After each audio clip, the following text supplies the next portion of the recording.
ଶୀତଳ ଯୁଦ୍ଧ କାରଣ ଫଳାଫଳ ଶୀତଳ ଯୁଦ୍ଧ କାରଣ ଫଳାଫଳର କେତେକ ପ୍ରଶ୍ନ ଉତ୍ତର ସମସ୍ତ ପରୀକ୍ଷା ପାଇଁ ଉପଯୋଗୀ। ଚାଲନ୍ତୁ ଆରମ୍ଭ କରିବା ଆଜିକାର ପ୍ରଶ୍ନ ଉତ୍ତର। ଆମ ଚ୍ୟାନେଲରେ ନୂଆ ଥିଲେ ଲାଇକ୍ ସେୟାର କମେଣ୍ଟ ଏବଂ ସବସ୍କ୍ରାଇବ୍ କରିବାକୁ ଜମାରୁ ଭୁଲିବେନି। ଚାଲନ୍ତୁ ଆରମ୍ଭ କରିବା ଆଜିକାର ପ୍ରଥମ ପ୍ରଶ୍ନ। ଶୀତଳ ଯୁଦ୍ଧ ଶବ୍ଦଟିକୁ ପ୍ରଥମେ କିଏ ବ୍ୟବହାର କରିଥିଲେ? ବର୍ନାର୍ଡ ବରୁକ, ଟ୍ରୁମାନ, ୱାଲ୍ଟର ଲିପମାନ, ମାଓ ସେ ତୁଙ୍ଗ। ଏହାର ସଠିକ୍ ଉତ୍ତର ହେଉଛି ଅପସନ୍ ଏ ବର୍ନାର୍ଡ ବରୁକ। ପରବର୍ତ୍ତୀ ପ୍ରଶ୍ନ। ଶୀତଳ ଯୁଦ୍ଧ ଶବ୍ଦଟିକୁ ବର୍ନାର୍ଡ ବରୁକ କେବେ ବ୍ୟବହାର କରିଥିଲେ?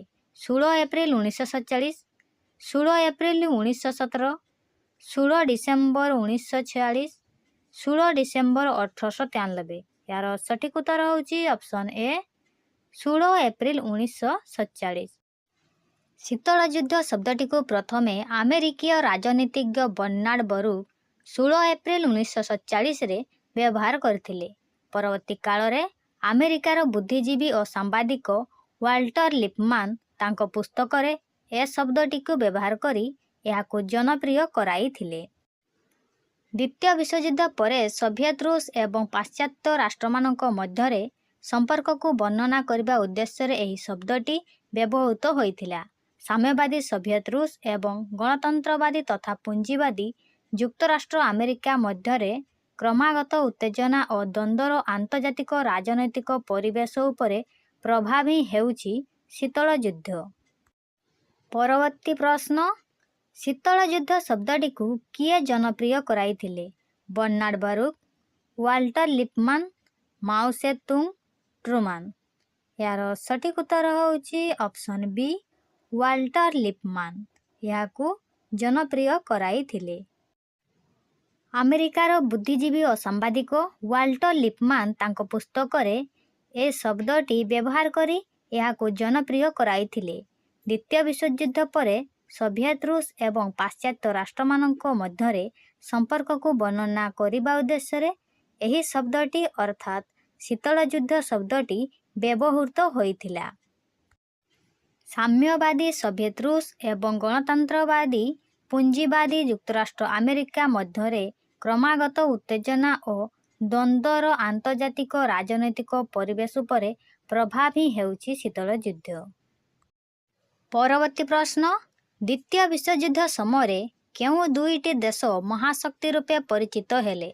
ଯୁକ୍ତରାଷ୍ଟ୍ର ଆମେରିକା ଓ ସୋଭିଏତ ରୁଷ, ଜାପାନ ଓ ପୋଲାଣ୍ଡ, ଇଂଲଣ୍ଡ ଓ ଫ୍ରାନ୍ସ, ଜର୍ମାନୀ ଓ ପୋଲାଣ୍ଡ। ଏହାର ସଠିକ୍ ଉତ୍ତର ହେଉଛି ଅପସନ୍ ଏ ଯୁକ୍ତରାଷ୍ଟ୍ର ଆମେରିକା ଓ ସୋଭିଏତ ରୁଷ। ଦ୍ୱିତୀୟ ବିଶ୍ୱଯୁଦ୍ଧ ସମୟରେ ଯୁକ୍ତରାଷ୍ଟ୍ର ଆମେରିକା ଓ ସୋଭିଏତ ରୁଷର ସାମରିକ ଶକ୍ତି ବିପୁଳ ଭାବେ ବୃଦ୍ଧିପ୍ରାପ୍ତ ହୋଇ ଯୁଦ୍ଧ ପରେ ଏହି ଦୁଇ ରାଷ୍ଟ୍ର ଶକ୍ତିଶାଳୀ ରୂପେ ପରିଚିତ ହେଲେ। ଏମାନେ ବିପରୀତ ଧାରାର ଥିଲେ। ସୋଭିଏତ ରୁଷ ସାମ୍ୟବାଦୀ ତ ଯୁକ୍ତରାଷ୍ଟ୍ର ଆମେରିକା ପୁଞ୍ଜିବାଦୀ ଉପରେ ବିଶ୍ୱାସ କରୁଥିଲେ। ପରବର୍ତ୍ତୀ ପ୍ରଶ୍ନ। ଚୀନରେ ସାମ୍ୟବାଦୀ ସରକାର କେବେ ଗଠିତ ହୋଇଥିଲା? 1893, 1949, 1920, 1947। ଏହାର ସଠିକ୍ ଉତ୍ତର ହେଉଛି ଅପସନ୍ ବି 1949ରେ ଚୀନରେ ସାମ୍ୟବାଦୀ ସରକାର ଗଠିତ ହୋଇଥିଲା। ପରବର୍ତ୍ତୀ ପ୍ରଶ୍ନ। କାହା ନେତୃତ୍ୱରେ ଚୀନରେ ସାମ୍ୟବାଦୀ ସରକାର ଗଠିତ ହୋଇଥିଲା? ମାଓ ସେ ତୁଙ୍ଗ, ବର୍ନାର୍ଡ ବାରୁକ, ଟ୍ରୁମାନ, ୱାଲ୍ଟର ଲିପମାନ। ଏହାର ସଠିକ୍ ଉତ୍ତର ହେଉଛି ଅପସନ୍ ଏ ମାଓ ସେ ତୁଙ୍ଗ। ମାଓ ସେ ତୁଙ୍ଗଙ୍କ ନେତୃତ୍ୱରେ ଚୀନରେ ସାମ୍ୟବାଦୀ ସରକାର ଗଠିତ ହୋଇଥିଲା।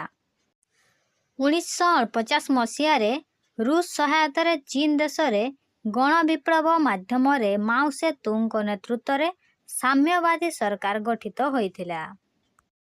ପରବର୍ତ୍ତୀ ପ୍ରଶ୍ନ। ମାଓ ସେ ତୁଙ୍ଗ କେବେ ଜନ୍ମଗ୍ରହଣ କରିଥିଲେ?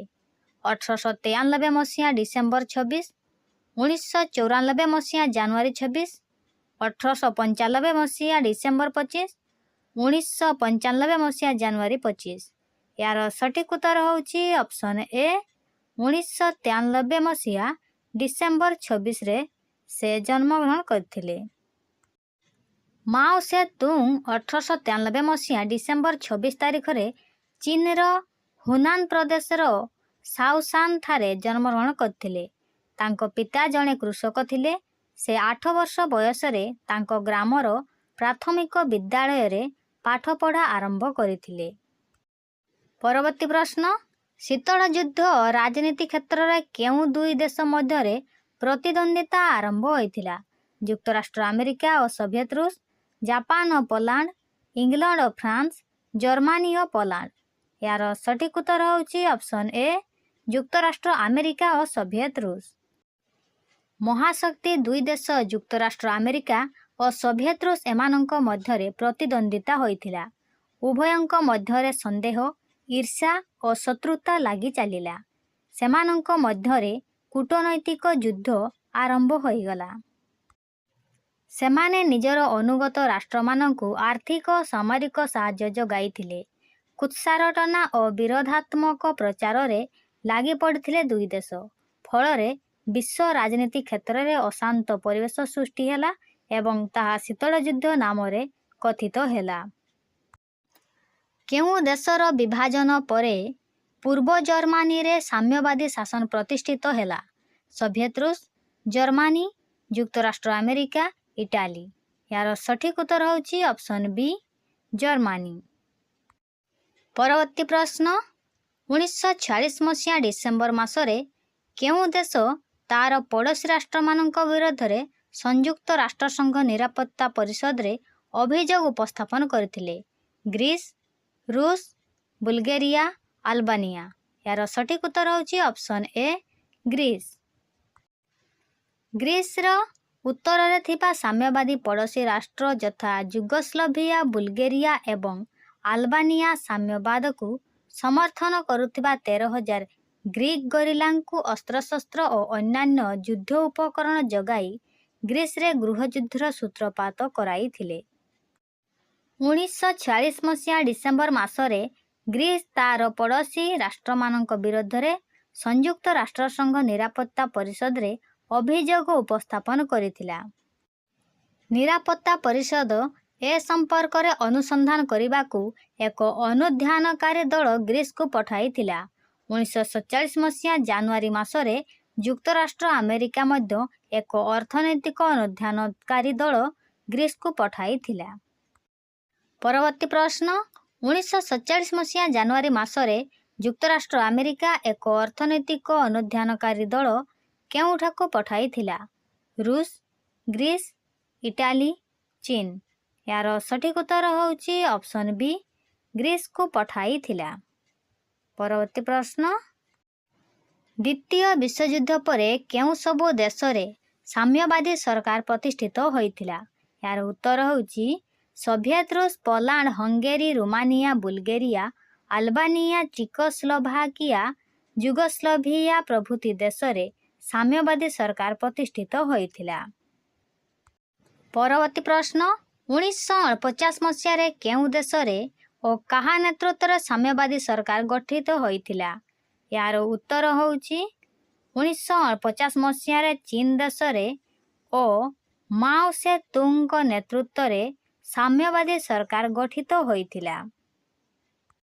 ପରବର୍ତ୍ତୀ ପ୍ରଶ୍ନ, କେଉଁ ଦେଶରେ 1917 ମସିହାରେ କୃଷକ ଶ୍ରମିକ ଆନ୍ଦୋଳନ ସଂଗଠିତ ହୋଇଥିଲା?